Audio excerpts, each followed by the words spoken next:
பரிதாரத்தை பூசிக்கொள்ள வெள்ளியங்கிரி மலையை வேரோடு பெயர்த்தெடுத்த கரமாயிற்று.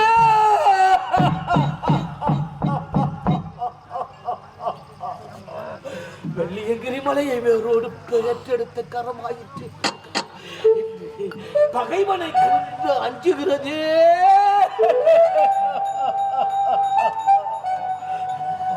வினையே நோக்கி பார்த்த சிரம் பார்க்கின்றது.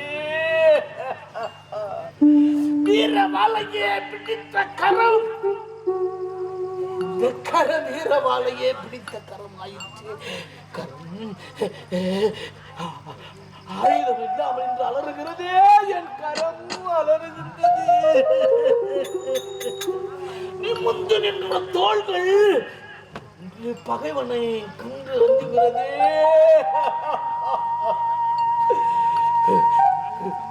வெற்றி மாலையே ஏற்ற தோள்களாயிற்று என் தோல்.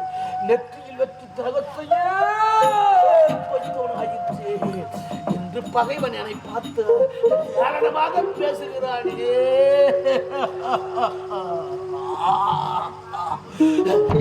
முடியாண்ட மன்னவரும் கடைசி நேரத்தில் பிடி சாம்பலாவது தின்னும் என்று உரைத்தார்களே. பிடி சாம்பலாவது தின்னும் என்று உரைத்தார்களே. புந்தா மறைஞ்சோன் பொறி வழியே சென்றாலும் வேந்தார் வருத்தாரை வெல்லுமோ விதி.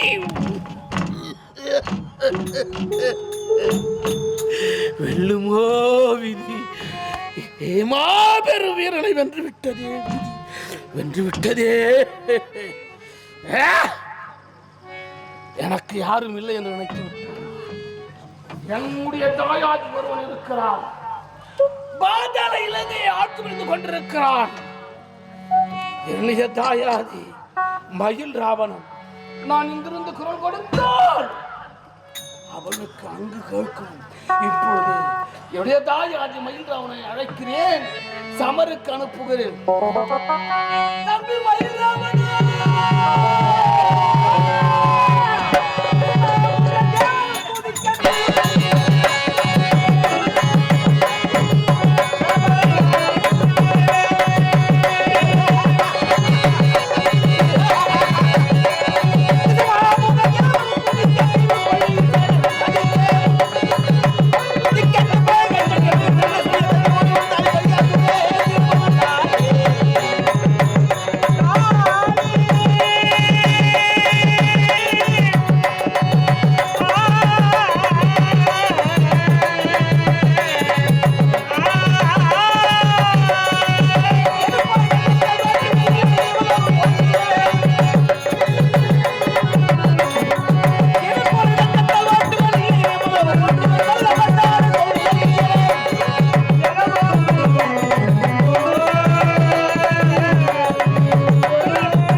எமது கோட்டையிலே சர்வ ஜாக்கையை காவல் புரியக்கூடிய காவலுக்காக இறங்க.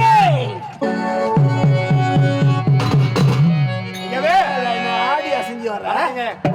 இவங்களுக்கு கொஞ்சம் கூட மனசாட்சி கிடையாது. என்ன கொஞ்சம் கூட மனசாட்சி கிடையாது. நைட் எல்லாம் கஷ்டப்படுறமே, உள்ள கொஞ்சம் கண்ணை மூட முடியுதா? சும்மா லொட்டு புட்டு அடிச்சுக்கினா தூக்கம் வர மாட்டேங்குது. தூக்கம் வரதுக்கு தான் வந்தீங்க. ஒரு மணி நேரம் கம்மனு தான். யாரு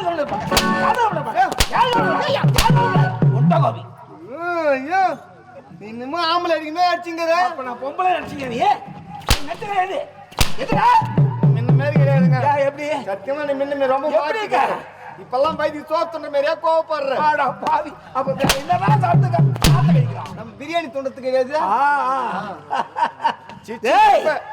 இந்த பாதாள உலகத்திலே ஆமாங்க மயில் ராவுடைய பெயரும் புகழும் பெருமையும் ஆமாங்க எனக்கு யாரா இருக்கிறதா? எது நாம் ஏங்க எனக்கு நிகராக உனக்கு எதிரி நான் மட்டும்தான். நீ எனக்கு எதிரியா? நீ எதிரியா? தவற நினைக்காதீங்க. உனக்கு எதிரினா உனக்கு முன்னா அவன் எனக்கு எதிரி. அப்படியா? அவனை கொண்டு உலகின் எதிரி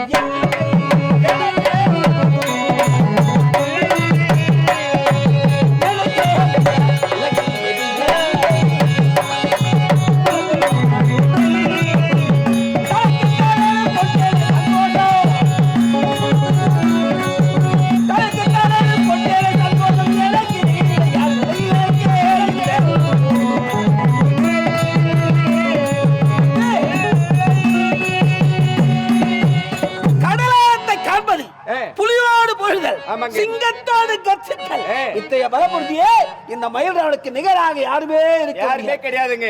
போகட்டும், இருந்தாலும் என்னுடைய சோக கதை ஒன்று சொல்ல வேண்டியிருக்கு. உங்களுக்கு சோகமா? ஆமாண்டா. டேய், தாய் தந்தை இழந்த போது எனக்கு ஒரே ஒரு தங்கை, ஒப்பற்ற தங்கை. ஆமா, தூர தண்டிகை இருந்தா. தூரமான தண்டிகை? தூர தண்டிகை.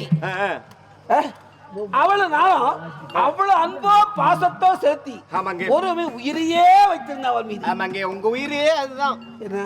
ஆமாங்க, அவருக்கு துரோகம் பண்ணிட்டாடா. என்ன துரோகம் செய்துட்டாடா? என்ன துரோகம்? என்னன்றா, காலதத்தன் என்று சொல்லக்கூடியவன் எனக்கு ரத சாரதியா இருக்கக்கூடியவன். ஆமா, அவன் தினமும் என்னுடைய இல்லத்துக்கு வருவான் போவான். ரதத்தை சரி செய்யணும், குதிரைகளை பூட்டி சரி செய்து தேரே தயாரா வச்சிருப்பான். அப்படிப்பட்ட ரத சாரதி எனக்கு உறுதுணையா இருந்தவன் ஒரு சில நேரங்களில் வீட்டுக்கு வருவான் போவான். யாரு? காலதத்தன். காலதத்தன். அப்படி வரும்பொழுது என் தங்கைக்கு அவனுக்கும் உறவு ஏற்பட்டது. உறவுன்னா எப்படி? காதல்ரா. வச்சுக்குது. யாரு வச்சுது? என்னத்தை வச்சுக்குது? காதல். காதல் காதல் லவ் பண்றாங்க. இந்த விஷயம் எனக்கு தெரிஞ்சது. விடுவேனா? அதே எப்படி விட்டு? பாவி, என்ன கொண்டுட்டு இருப்பியே? ஐயோ டேய், இல்லடா, இது போல அவனை பிடித்தேன். அங்க கரகரன சுழற்றிலே ஆகாயத்தை வீசினே வேண்டும் என்று எனக்கு கோபம் இருந்தது. ஆனாலும் வெட்டல, வெட்டாம விட்டுட்டேன். இருந்தாலும் அந்த தங்கையானவ நீண்ட மறந்து மறந்து இவங்க காதல் செய்யறாங்க தெரியல. அதன் காரணமாக இவங்க ரகசியமான காதல் உளவருக்கு தெரிந்து விட்டது. ஓடி பிடித்து என் தங்கையோட சாட்டை கொண்டு வேட்டையாடி சித்திரவதை செய்தேன். யாரே தோர்தண்டிக்க? என் தங்கையே. அதனால இருவரும் என்ன செய்தாங்க தெரியுமா? எனக்கு தெரியாமல் இந்த நாட்டின் எல்லை கோடிக்கு ஓடிட்டாங்க. போயிட்டாங்க. டேய், எப்படிலாம் நான் வளர்த்தேன்டா அவளை. ஆமாங்க, பாசம் கொடுத்து வளர்த்த அவள் மீது பாசம் தான் இருக்கே தவிர வெட்டி வீட்டில் என்ன வரவே இல்லை. எங்கேயோ பிறந்தாவன் நமக்கு ரதசாரதியா இருந்தான், அவனையும் கொள்வதா என்று மனம் சரியில்லை இருக்கு. கம்யூனிட்டி பிறந்து இன்னும் வேலை பண்ணிக்கிட்டு பாரு. யாரு கம்யூனிட்டி? எங்க அப்பா கம்யூனிட்டியா? யாரு கம்யூனிட்டி? யாரா கம்யூனிட்டி? யாரு? இல்ல இது மாரி செய்யலாமா? கண்ணுக்கு கண்ணா வச்சு பாத்தீங்க, ஒரு போடு பாதுகாத்து. ஆமாங்க, அப்படிப்பட்ட என் தங்கை தூரதரையை தவறு செய்து விட்டா. ஓடிட்டாங்களே, அதோட போக வேண்டியதானே. இருவரும் சேர்ந்தாங்க, காந்திர திருமணம் செய்து கொண்டாங்க. இருவருக்கும் ஒரே ஒரு பிள்ளை பிறந்தான். அவளுக்கு ஆண் குழந்தை ஒண்ணு பிறந்தது. அது எனக்கு செய்தி தெரிஞ்சது. தங்கச்சி குழந்தைய பார்க்கலாம்னு மனசுக்குள்ள எண்ணம் ஆசை. ஆனா அக்கம் பக்கம் பார்த்தா என்ன நினைப்பாங்க? கூட்டி கொடுத்த பையன் அப்படின்னு நம்ம பேசிருக்கோம். அதனால மனம் பொறுத்தே நான் போகவே இல்லை. நாட்கள் ஊண்டோடி. அதன் பிறகு எனக்கும் என் மனைவிக்கும் ஒரு மகள் பிறந்தா. உனக்கும் ஒரு பொண்ணு பிறந்தது. அதிரூபவதி. அதிரூபவதி. அப்படிப்பட்டவள் அழகான குழந்தை பிறந்தது. அந்த குழந்தையை பார்க்க எங்க வந்துடுவாளோன்னு எனக்கு அச்சம், பயம். ஏன்னு கேட்டாங்க, அக்கம் பக்கம் பார்த்தா என்ன நினைப்பாங்க? ஓடுகாலி அப்படின்னு சொல்லுவாங்கல்ல. அவனு சொல்லுவாங்க, அவமானம் தானே. ஆகையால இந்த விஷயத்தை நான் சொல்லாமே இருந்தேன். என் மகள் பட்ட படிப்பு படிக்கணும், பாடங்கள் பயிரணும், ஒரு நல்ல நிலையா அவ சிறப்பா இருக்கணும்னு ஆசைப்பட்டேன்டா. பிறந்தா வளர்ந்தா பள்ளி சாலைக்கு போகணும்னு ஆசைப்பட்டா. பள்ளி சாலைக்கு சேர்த்து விட்ட, நன்கு படித்து விட்டா. இப்ப பருவம் அடைஞ்சிருக்கா. இப்ப கௌரவமா இருக்குது. அவசரப்படாது. என்ன கௌரவமா? கௌரவம் அடைஞ்சிச்சு குழந்தை. பருவம் அடைந்து விட்டா. அதான் திருமண வயது. சரி, போகட்டும். இந்த செய்தி என் தங்கை தூரதண்டிக்கு தெரிஞ்சிருக்கு. உன் தங்கச்சிக்கு தெரிஞ்சுக்குது. அவனுக்கு ஒரே ஒரு மகன் சொன்னே, நீலமேகம். நீலமேகம். நீலமேகம் பேர் நீலமேகம். அவனும் தன்னுடைய தந்தையாரோடு இங்க வந்தான்.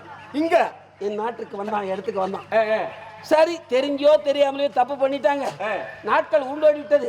வந்த மச்சான வருக வருக என்று வரவேற்பு கொடுத்து நான் அமரக்கூடிய அரியாசனத்தில் அமர வச்சேன். அமர வச்சேன். உட்காரு. நான் தோ உட்காருங்க.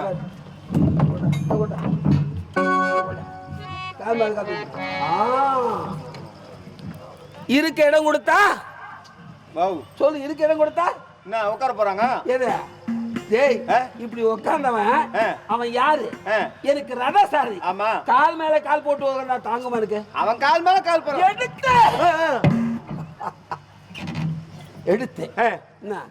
அவன் சிரத்தை கொன்று குவித்து விட்டேன். எப்படியோ ஒரு விதமா தங்க தாலி அறுத்துட்டு. தங்கச்சி தாலியா? அட தாலி அறுத்த பையா. ஏய், மானத்தை காப்பாத்தணும்டா. அவனை உட்கார இடம் கொடுத்தாங்க, கால் மேல கால் போட்டு உட்காரலாம். அவன் எப்படி விட்ட பையன்? நமக்கு வேலைக்கார, எனக்கு வேலைக்கார பையன். இந்த வேலை செய்யலாமா? செய்யக்கூடாதுங்க. இந்த செய்தியை கேட்டான் அந்த நீலமகன். பயந்தடிச்சுன்னு ஓடனான். எங்க இருக்க துரத்தியே சென்று பார்க்க முடியல. சரி, பிறகு பார்க்கலாம் விட்டுட்டேன். போகட்டும். எனக்கு இருப்பதோ ஒரே ஒரு மகள், ஒப்பற்ற மகள். அவளை பார்க்கணும், பக்குவமா பார்த்து நல்ல வழி செய்யணும். ஏற்கனவே நானு அடிப்பட்ட பாம்பு. ஆமா, ஏற்கனவே நம்ம கூட்டிக்கு கொடுத்துக்கிறோம். 10 பேர் காலி சொல்லிட்டு ஒருத்தருக்கா போயிட்டு என் மகள் அதிக நான் சீக்கிரம் பார்க்கணும்.